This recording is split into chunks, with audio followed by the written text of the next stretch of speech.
Hi everyone, this is Jewish Talk coming to you from Nassau Community College on 90.3 WHPC. Also now streaming on nccradio.org. This program is later archived on Spreaker.com. This program is repeated on Sunday evenings at 11 p.m.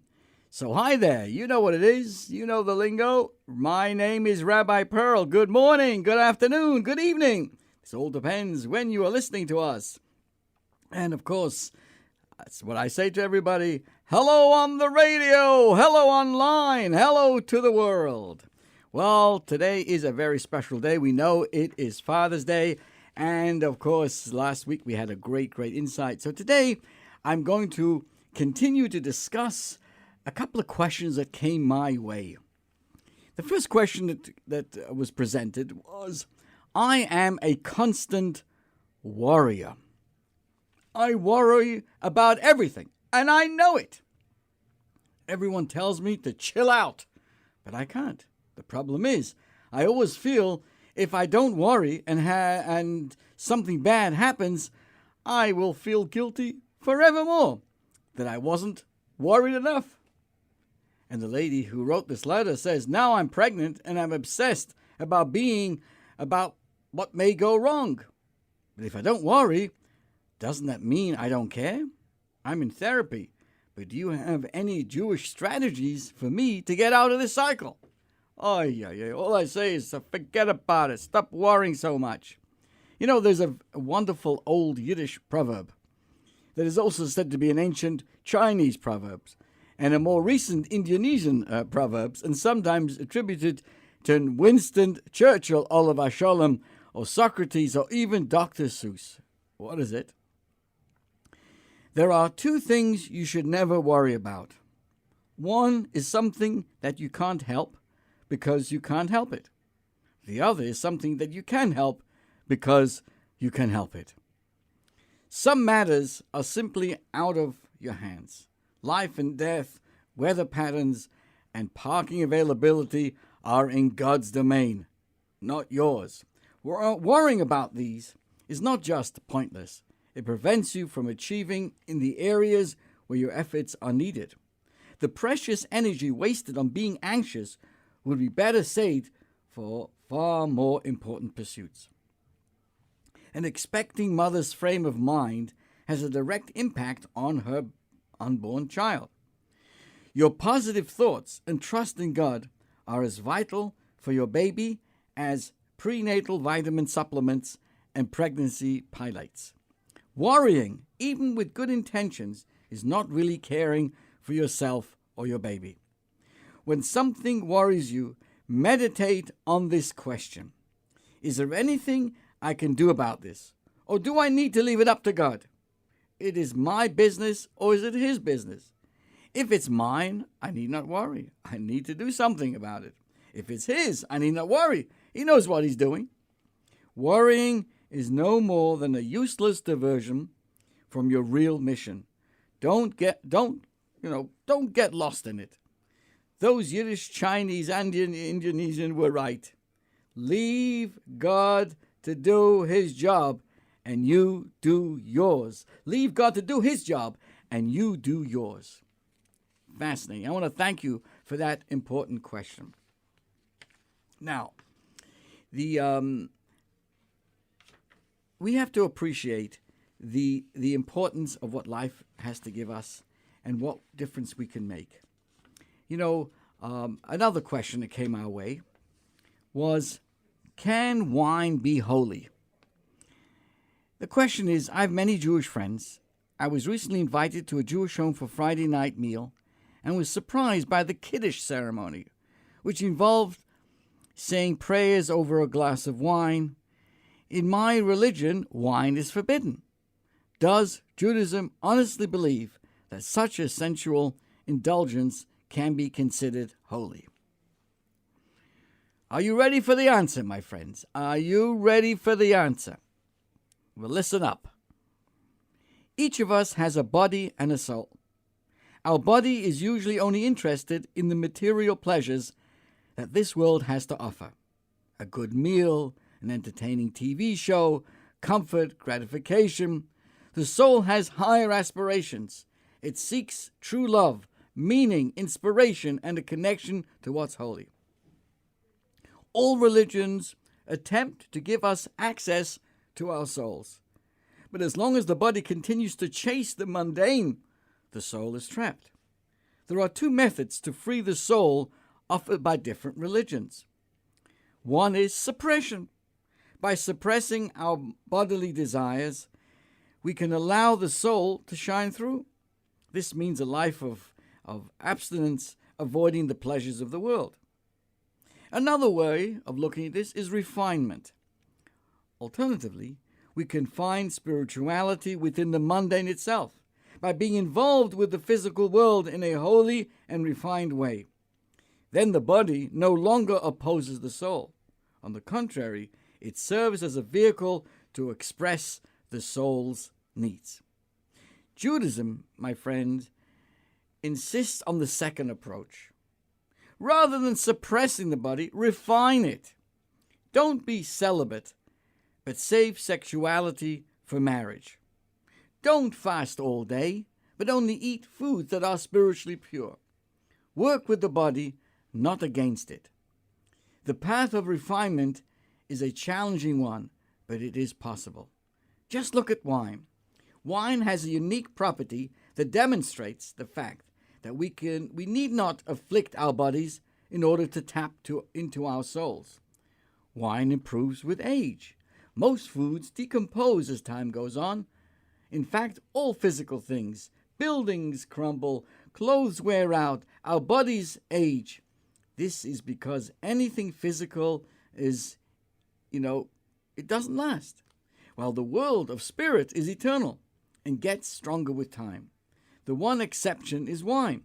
Wine, although it is also physical, has the spiritual property of improving with age. It is wine that testifies that even the physical can be refined. Wine represents what Judaism is all about.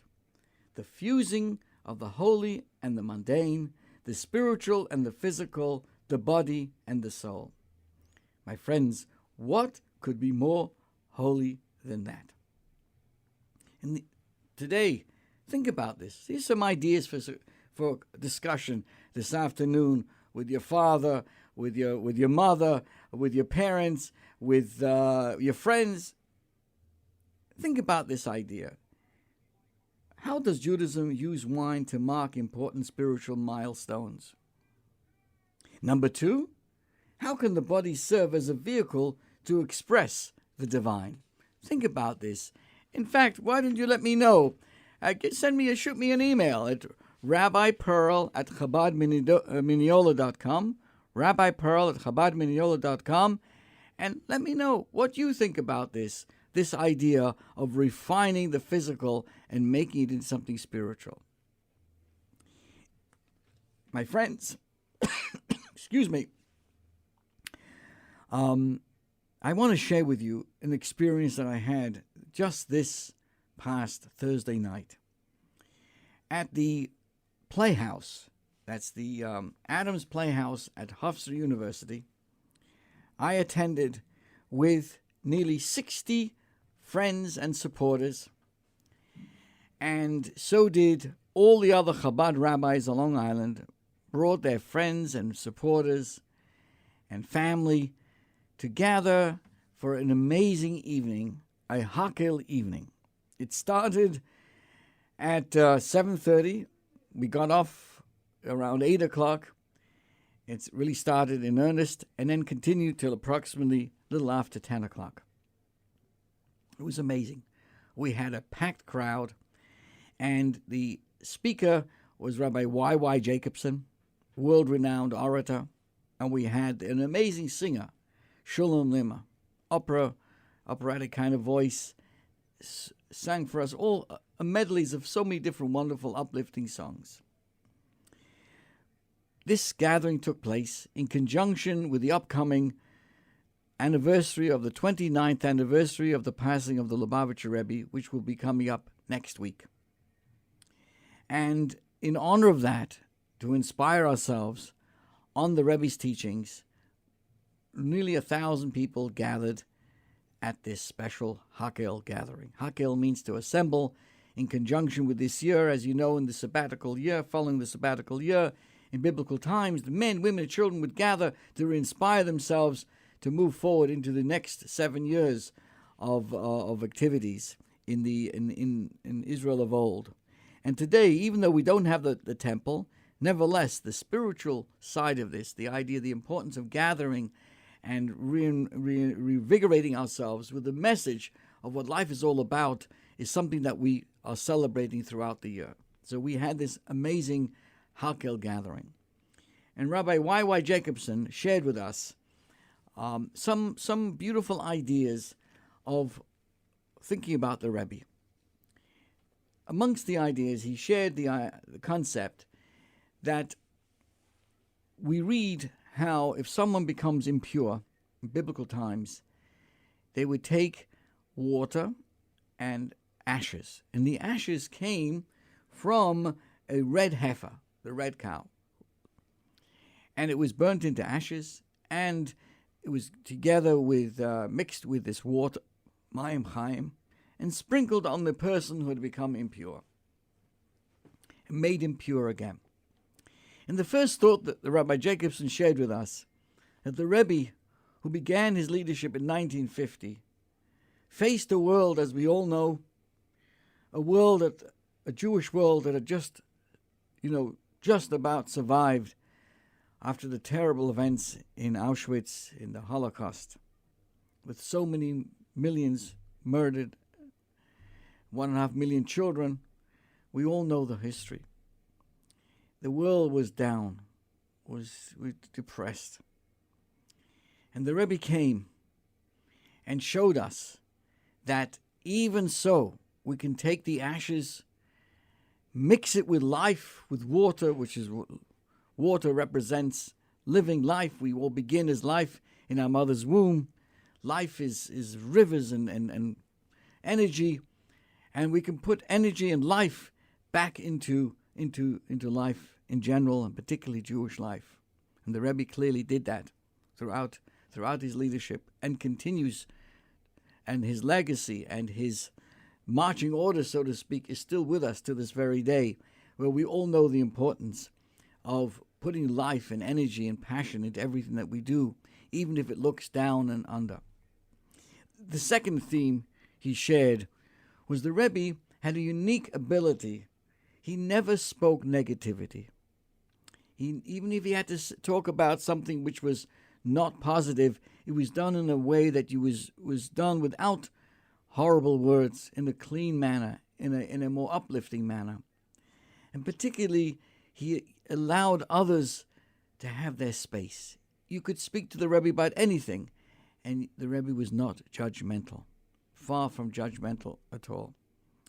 This was an amazing concept, and the Rabbi Jacobson shared that with us, that we too can learn from the Rebbe of giving others space. It's not about ourselves, it's about giving other people that surety of empathetic feeling and comfort with everyone around us.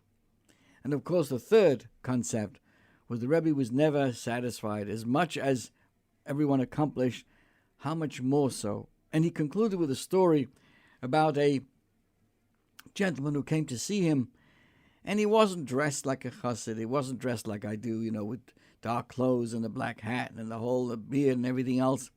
He was typical American, not even looked like he was far from religious. So he said to the Rebbe, he says, what would it take for me to become your follower, when you would consider me as one of your followers?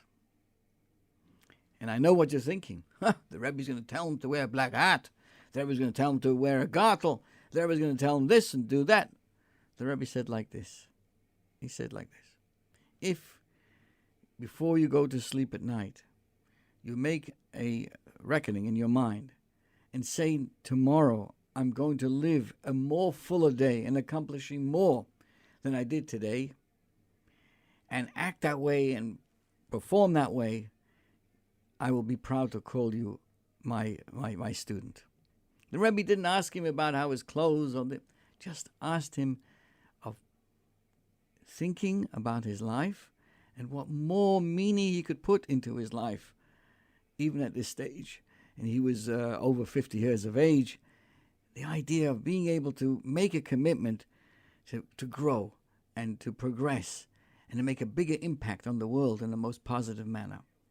This is the inspiration we received on last Thursday night at this amazing gathering where over 55 shluchim, the Rebbe's emissaries, that means over 100 men and women of the Chabad leadership on Long Island, came together with friends and family. And I want to, at this moment, say thank you to all of our friends and supporters who joined us on this Thursday evening. Thank you so much, and may Hashem bless us that we will take the message of gathering, of assembly in a positive manner, always find space for others, always know that we, as long as we're alive, we can make a difference in this world. We can add our water, so to speak, our inspiration, our life, our energy, and uplifting everybody around us. And of course, never to be satisfied with what we've done so far, but to do more and more and more.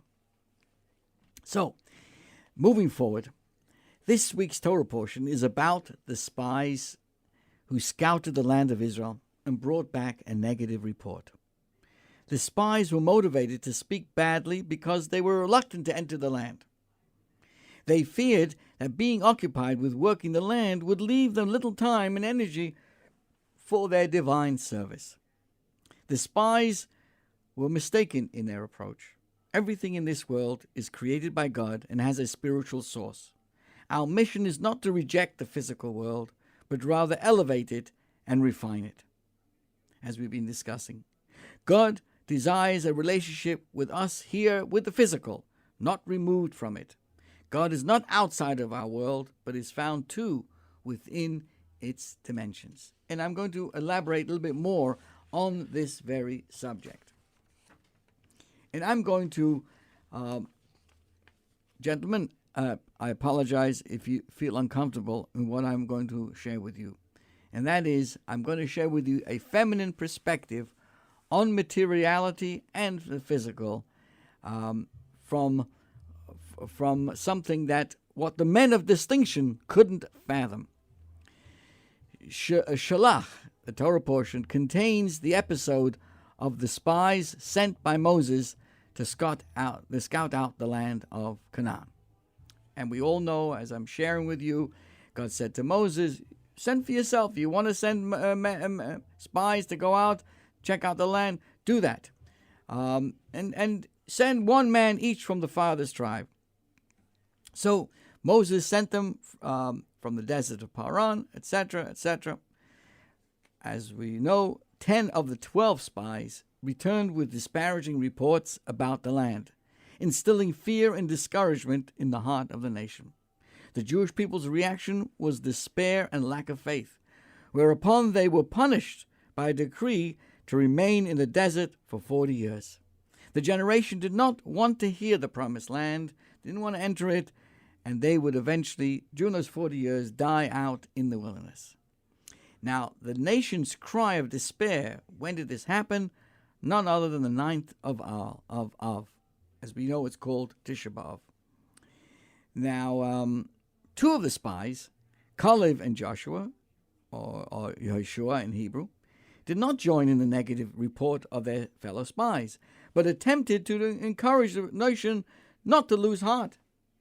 Before sending off his close disciple, Moses added a Hebrew Yud to his name, changing it. He originally was called Hosea, and he changed it Yehoshua. Yehoshua. And Moses, the Torah tells us, he named it now. He added a Yud, so his name changed from Hosea to Yehoshua. Now, Yehoshua is a compound of the Hebrew words for may God save you. And so by changing his name, Moses was praying on his behalf that God should save him from the counsel of the spies, and he came back with a positive. Now, why I share this with you? Because a person's Hebrew name has immense spiritual significance and power. That is why when someone is seriously ill, it is customary to give him or her an additional name, such as Chaim, meaning life, or Raphael, God shall heal, or some other name suggesting longevity or blessing. By adding a name, we hope to add new channels of spiritual life-giving energy. Moses, too, was hoping to supply Yeshua with an additional spiritual powers to withstand the counsel of the spies, and therefore he changed his name from Hoshea to Yeshua. Now the Talmud explains, and this is, my friends, listen carefully. The Talmud explains that the Yud that was added to Yeshua's name, where did it come from? It was originated on the name of our matriarch Sarah, and was therefore representative of her spiritual powers. God changed Sarah's name from Sarai to Sarah by replacing the Yud at the end of her name with the letter Hey. And the Yud that was taken from Sarah's name fulfilled its function generations later. And what happened? In providing Yeshua with the courage to refrain from sinning with the spies. So with that Yud that he got from the name of Sarah, that gave him the strength to withstand this test.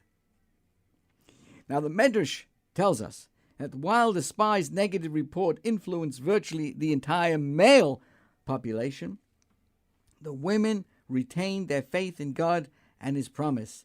They did not participate in that sin of rejecting the land. The 12 spies sent by Moses were all, by the Torah's attests, were called Anshe, men of distinction, princes of each tribe, specially selected by Moses for this task. How could these great men provide such a slanderous report of the land of Israel and be so fearful of conquering its fortified cities when they were constantly surrounded by God's protective miracles all the time? What were the calculations of these great men? What caused them to err so profoundly, and which Moses feared would be so powerful enough to sway his faithful disciple Yeshua and give him an extra name? And what did these women of Israel intuitively understand that kept their love for the land so strong and steadfast? What's going on here? So Hasidic teachings explains that the spies were motivated by their fear of spiritual defeat. In the wilderness, the nation's needs were provided miraculously by God. Right? Remember, there were clouds of glory that protected them from all the rough elements. They had the manna from heaven, physical sustenance. They had the well of Miriam that traveled with them. They gave them a source of water. I'm telling you, what were they doing all day? They were sitting and studying Torah. Once they would enter the land of Israel, however, they would face an entirely new existence. The miracles would be replaced by physical labor. The spies feared that being occupied with working the land would leave them little time and energy for their divine service. So, this was their fearful cry. This was the spies. They said, this is a land that eats up its inhabitants. They meant that their preoccupation with the materialistic world would eat up and consume all their energy for godly endeavors. In their minds, spirituality could flourish only with the protection and withdrawing from the needs of our physical world. So, my friends, the spies were mistaken in their approach. God desires a relationship with us within the physical, not removed from it. God is not outside of this world, but found too within its dimensions. The women, whose role is specifically to work within the physical reality to find the divine, they intuitively grasp this. This knowledge was a part of their spiritual heritage, passed down from mother to daughter, derived from our matriarch Sarah's example. Throughout Sarah's life, 3 miracles took place in her home. A protective cloud hovered over the entrance of her tent. Her Shabbos candles would burn from one Shabbos to the next, and a blessing was present in her dough. Sarah transformed her physical home into a spiritual sanctuary by using it positively to influence her surroundings. The clouds represented God's presence and demonstrated how she had infused the physical reality with an awareness of Hashem. Her Shabbos candles burnt brightly from one week to another, demonstrating how she brought a glow of spirituality into the darkness and the mundane aspect of the weekday. The blessing of satiation in her dough represented how even and especially within the physical needs she brought a spiritual recognition and sensitivity. So Sarah's tent exuded the message about the unlimited spiritual potential of the Jewish home. Her descendants, the women of the generation of the wilderness, absorbed this understanding and were eager to put it into practice in their own land. They eagerly awaited the moment where they too could transform their physical abodes, their home, into spiritual sanctuaries infused with godliness, spreading holiness throughout the world. This was the spiritual heritage that the women of Israel received from Sarah, and which she imparted to Yehoshua by offering him a letter from her name. Now, interesting, Kalev, his colleague, also internalized his understanding as he strengthened himself against the spy slander, by the way, he went to pray at the gravesite of the patriarchs and the matriarchs in Hebron. So unlike the spies, the women recognize that spirituality is not self-contained. Our responsibility is to change and elevate our world. Mitzvahs use physical, natural reality to create a physical and dwelling place for Hashem. Specifically, through the material, we suffuse the creation with its godly mission. So, my friends, men, are you listening? Listen up. We got to learn so much from the women and how we can make this world, not to be afraid to turn this world into a wonderful spiritual abode for Hashem. Now, one of the things we just mentioned about Sarah was that she had blessing in her dough. I'd like to share with you the three definitions of challah, because she took challah, that was the dough, and what it taught me. I love words, but they are at times such an obstacle to communication. One word can mean so many different things to so many different people. So I want to share with you a prime example. The word challah has various meanings, a variety of meanings. Google's translation tool defines it simply as a loaf, a rather pedestrian word.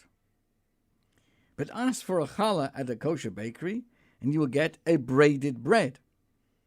But be sure to make this request in the days before Shabbos or a Jewish holiday. Asking for a challah on Wednesday is akin to requesting latkes for Purim. Then there is the challah in the halachic parlance, a reference to the portion of every batch of dough that one gifts to a priest, to a Kohen. This meaning of the word is based on the biblical words that we find in the Torah just this past week. Now, in our current state of exile, how do we fulfill this mitzvah? By separating a little piece of the dough and burning it, and we make a blessing over this clump of dough. Okay, so what's underlying the thread that binds together all these definitions? And of course, what is the lesson here? What's the lesson here? Here's a thought. From all that we own, we are required to share. We are expected to contribute to charity with our wealth, to allocate time for prayer, study, and communal work, and in general, to generously give from the bounty that God has bestowed upon us. But what of the remainder? After the tithing, after the 30 hours volunteering at the community center, for example, after Shabbos, now what? Is the rest of the time, money, and resources mine, all mine, to do what I please? This is the challah lesson. When we designate some, or even a lot, of any asset for a holy purpose, we acknowledge and honor the sanctity of that part. That part is made special. Now the leftover may seem mistakenly as mundane. Imagine, however, having the same reverence for the dough we keep as for the mass we give to the Kohen. How different would our dinner tables look then? When we do good, lots of good, we may be lured into a sense of entitlement. I gave 20% to charity. I can now buy whatever I want with the rest, without regard for social responsibility. I volunteered at the school for 2 hours. I'm now entitled to laze around for the rest of the week. I called Aunt Miriam, Uncle David. He can now find his own way to the grocery store. I gave it the office. So leave me lozbaropet. Leave me alone. The challah that we eat can be as holy as the challah we donate. The 6 days of the week are as opportune as Shabbat.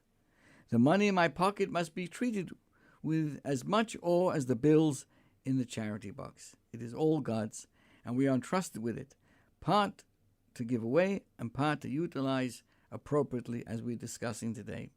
So we expect charitable organizations to handle monies entrusted to them with reverence and responsibility. No less is demanded of us and from what God has entrusted to us. Think about this, my friends, as we prepare ourselves for this coming week and the coming months as well. How God has blessed us with so much, and so much difference can be made with how we approach life. Again, most importantly, of combining the physical and the spiritual, and not to make the same mistakes as the spies when they, determined not to go into the land. Now, I was thinking about this a lot. An interesting question, and I was wondering, am I shooting myself in the foot? The question is, can AI, artificial intelligence, replace rabbis? I'm glad you're asking a rabbi about whether he is replaceable.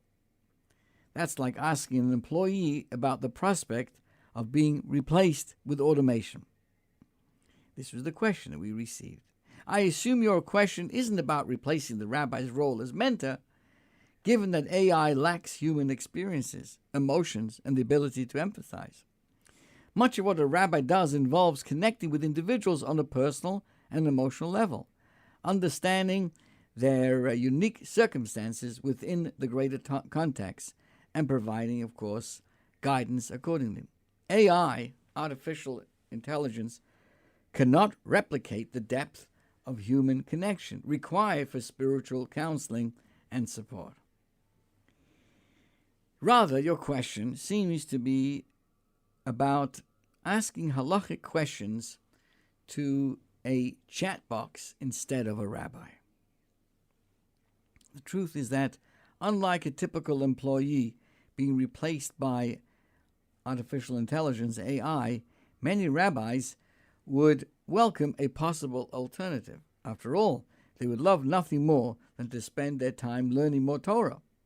As for their livelihood, they know that God can provide everyone with a livelihood regardless of AI. Unfortunately, however, a chat box does not make does not a rabbi make. Let me tell you, here's why. You see, are chat bots and AI even accurate? If one is simply seeking information about what a specific halacha text has to say, an AI can be a valuable tool for the information gathering and the Torah study. It can provide access to a wide range of sources and help compile comprehensive summaries of various opinions and texts. I'll give you that.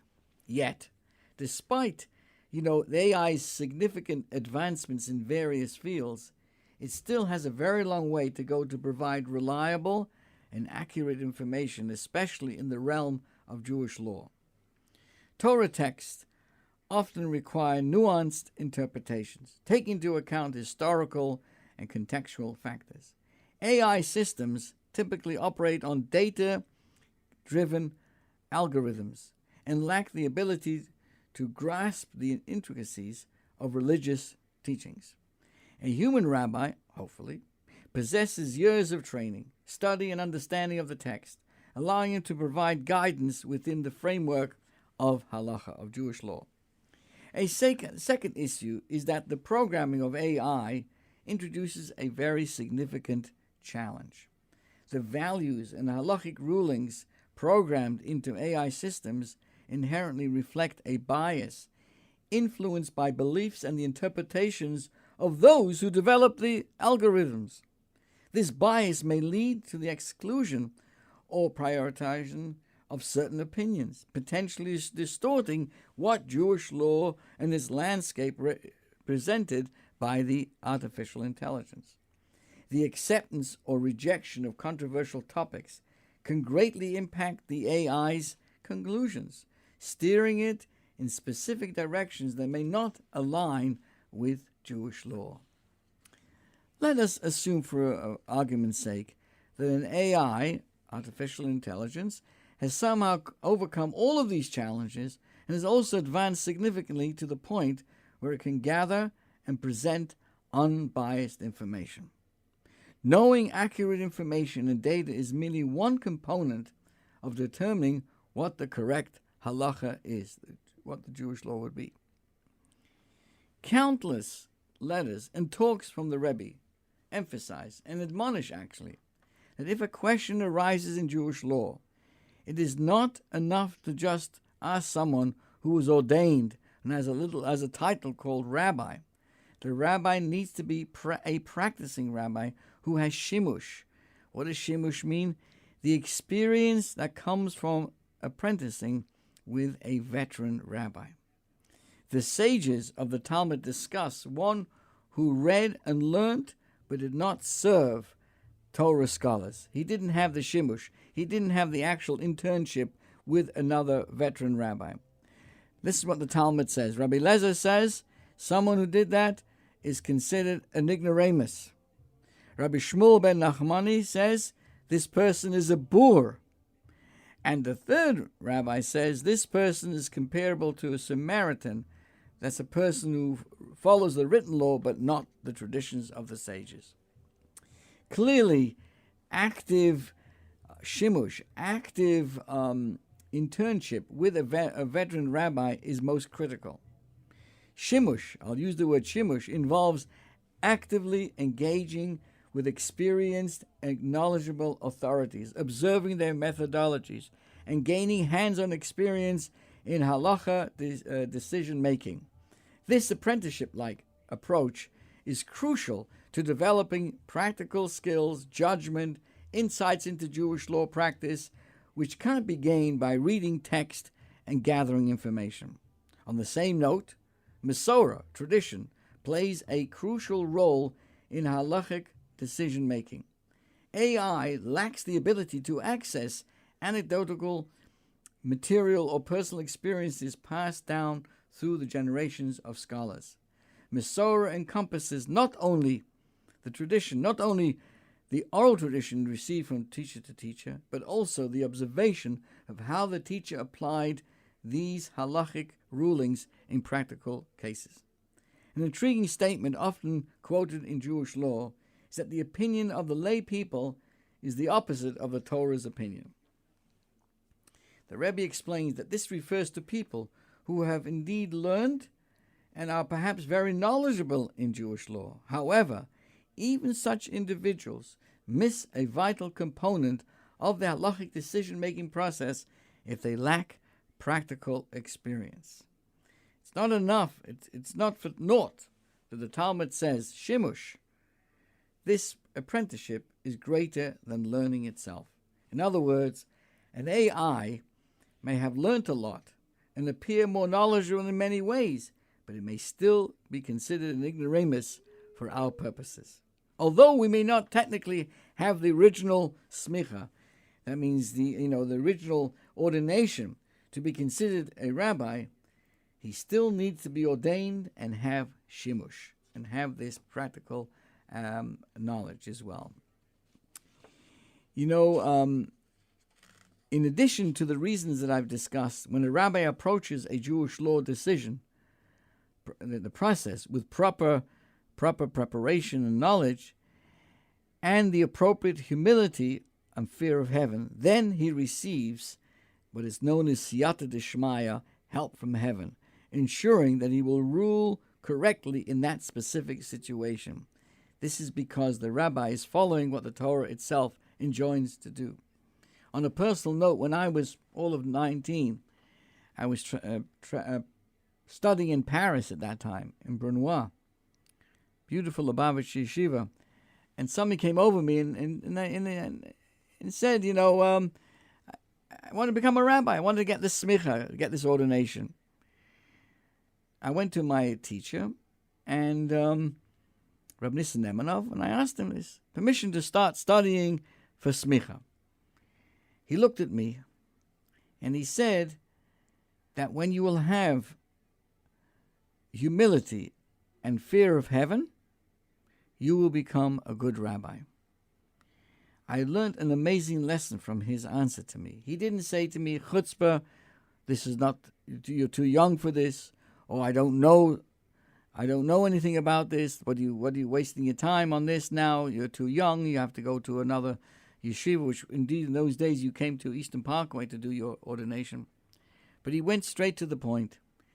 A rabbi must have ultimately not only the knowledge, the apprenticeship, and the experience, but also an appropriate big level of humility and the fear of heaven. A story often relayed by the Rebbe illustrates this point. Rabbi Yecheskel Landau, who was a famous author of the Noda B'Yehuda, he served as the rabbi of Prague from 1754 and 1793. Once a group of scholars who wished to contest his rabbinical qualifications presented him with a series of questions in Jewish law. These fictitious cases were carefully constructed to be as complex and as misleading as possible, so as to ensnare the rabbi in their logical traps and embarrass him with an incorrect ruling. Rabbi Yecheskel succeeded in resolving all the questions correctly, all that is but one. Immediately his detractors pounced on him, showing him how his verdict contradicted a certain principle of Torah law. Said Rabbi Yecheskel, I'm certain that this case is not actually relevant, and that you have invented it in order to embarrass me. How do I know? The rabbi continued. Because I know that God's Torah is true. You see, whenever a human being is called upon to decide a matter of Torah law, we are faced with a paradox. How can a human mind possibly determine God's law? The laws of the Torah are the wisdom and the will of God, and the most basic laws of reality, preceding and superseding even the laws of nature. So how is it that the finite and the error-prone intellect of a human being is authorized to decide such divine absolutes in what we're supposed to do in Jewish law?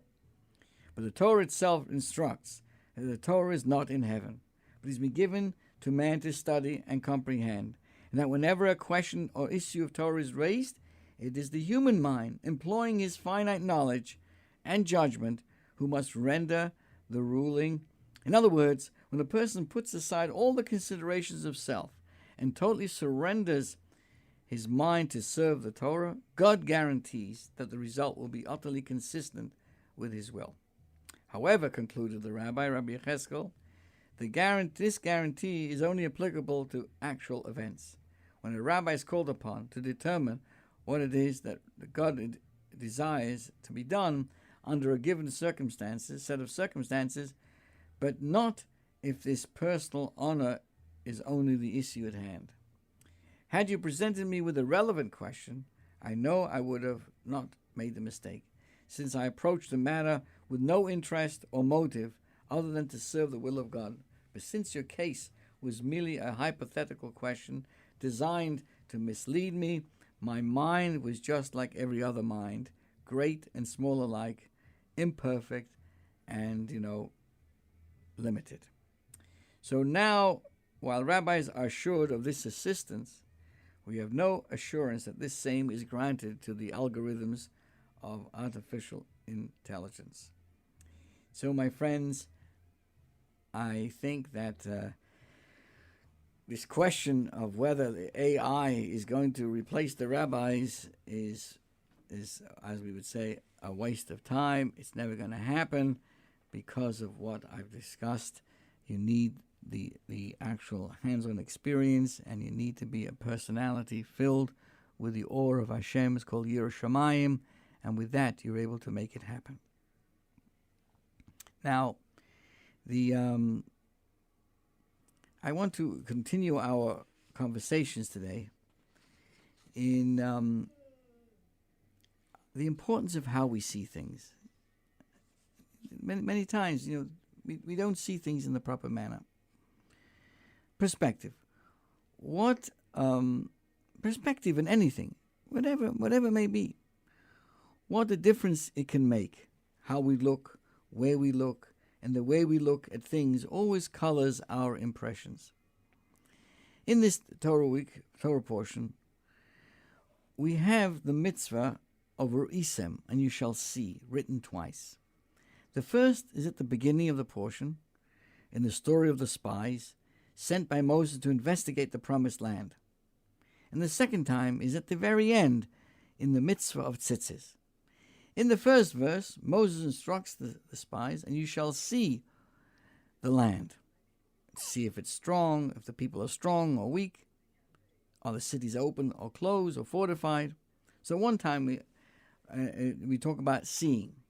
At the end of the Torah portion, we have the commandment to put tzitzis, fringes, on the corners of our garments, and told, you shall look upon it and remember all the commandments of God and fulfill them. Uruisem oisu eschartem is called mitzvahs Hashem. So the same word uruisem is used both times. Yet look at the stark contrast between these two chapters. The first time with the spies, it turned tragic. Their negative report of the land caused the people to reject the divine promise.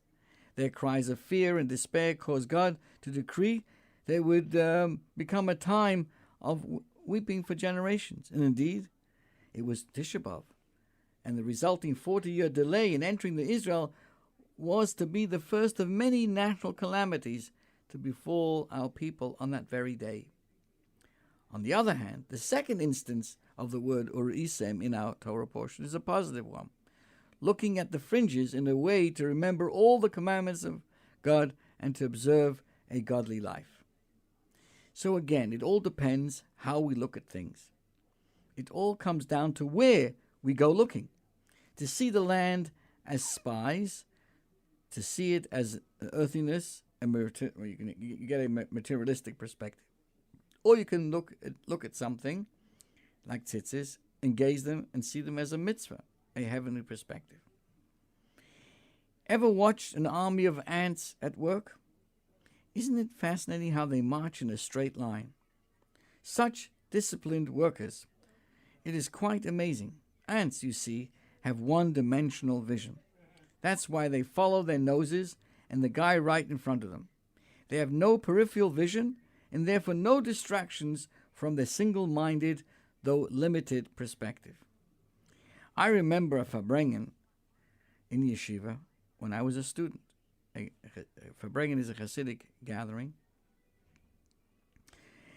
The person speaking was Reb Velvel Greenglass. He was a mentor, and he was waxing lyrical on the difference between a human being and an animal. The animal was created in a horizontal line. The cow naturally looks downward at the grass.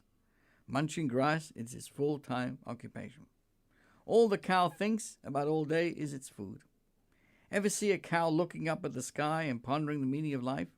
Human beings, however, were created in a vertical orientation. It is much easier for humans to look upwards, to contemplate that which is higher and more meaningful.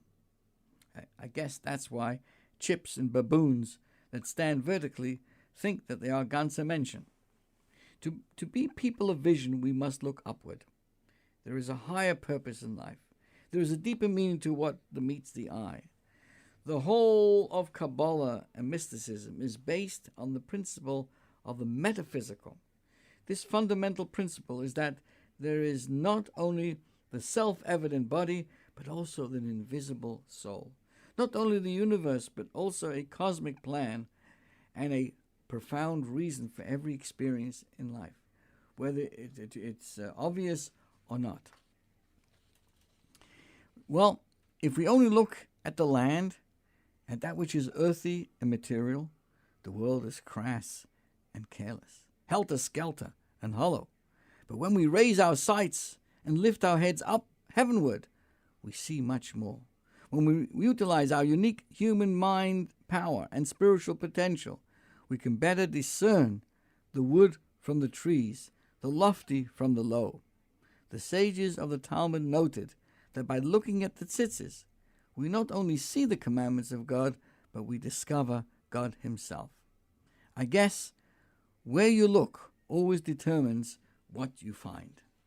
Very, very important as we go through life, and to be able to look and importance and have vision.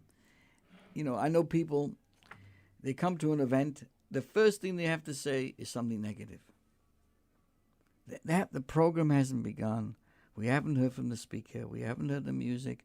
We haven't felt the whole vibe of the event. But nope, right away there has to be a complaint. It's amazing. And every time I meet that person, it's always the same thing. It's always the same thing, always negative.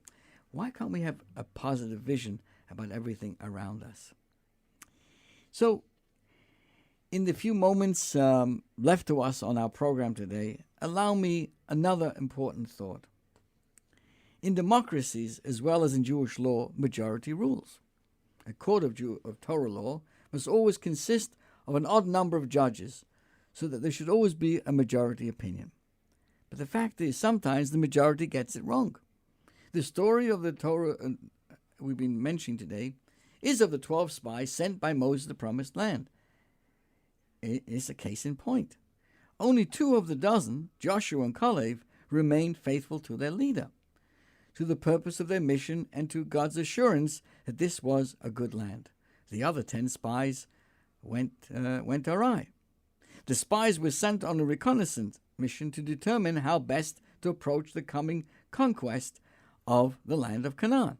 Instead of doing what they were sent to do, to suggest the best way forward, 10 of the 12 spies brought back a negative report and was designed to intimidate the people and discourage them from entering a ferocious land with all kinds of things, which basically they said, we can't do it. We won't be able to do it. So the people responded accordingly. They cried out to Moses. They lamented their very departure from Egypt. So God decreed that this generation was not worthy of his precious promised land.